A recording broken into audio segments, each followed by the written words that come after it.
बल्दिया उस्मा कराची में chairman Nazim सदूर administrators तैनात होते चले आ रहे हैं।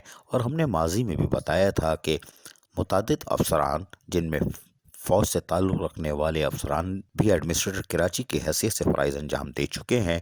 ताहम बैन अल-अक़वामी शहर कराची में 98 एडमिनिस्ट्रेटर इफ्तिखार अली शालवानी थे, जो कि 7 सितंबर 2020 को चार्ज लेते थे और उसके बाद फ़राइज़ अंजाम दे रहे थे। ताहम अब सिंध गवर्नमेंट ने 99 एडमिनिस्ट्रेटर यानी 99 शख्सियात लईक अहमद को एक बार फिर एडमिनिस्ट्रेटर कराची तैनात किया, जो कि इससे पहले 30 अगस्त 2016 तक भी एडमिनिस्ट्रेटर कराची की हैसियत से फ़राइज़ अंजाम दे रहे थे।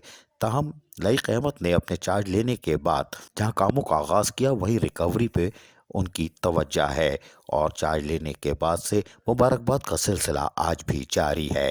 एडमिनिस्ट्रेटर कराची लईक अहमद से डायरेक्टर सिटी वार्डन और दीगर शख्सियात ने जहां मुलाकात की, वहीं उनकी तैनाती पर मुबारकबाद दी। मुबारकबाद का ये सिलसिला ताहाल जारी है, लेकिन हम उम्मीद करते हैं कि एडमिनिस्ट्रेटर कराची लईक अहमद रिकवरी के बढ़ाने के साथ साथ अफसरान मुलाजमीन के तनख्वाहों के मसाइल को भी तरजीही बुनियादों पर देखेंगे।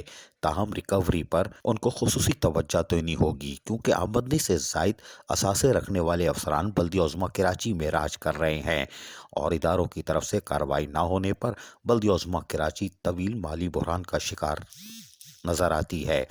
वाज़ेह रहे कि 30 अगस्त 2016 को मुंतखब नुमाइंदों की रवानगी के बाद से महज सिर्फ कराची चिड़िया घर से 60 से 80 लाख रुपए माहाना की रिकवरी कहाँ जा रही है, किसी को नहीं मालूम। अफसरान की तैनाती भी मशकूक है, कौन से ऑर्डर से है, कौन सी पोस्ट पे तैनात हैं और कौन सी तैनाती के ऑर्डर थे, ये सब कुछ हैरान कुन है। ये एडमिनिस्ट्रेटर लईक अहमद के लिए एक टास्क होगा कि अपनी रिकवरी बढ़ाते हैं या सियासी दबाव में आकर आमदनी से ज़ायद असासे रखने वाले अफसरान की खुशहाली का बायस बनते हैं। अजीज़ आरिफ, KBS बल्दियाती न्यूज़, कराची।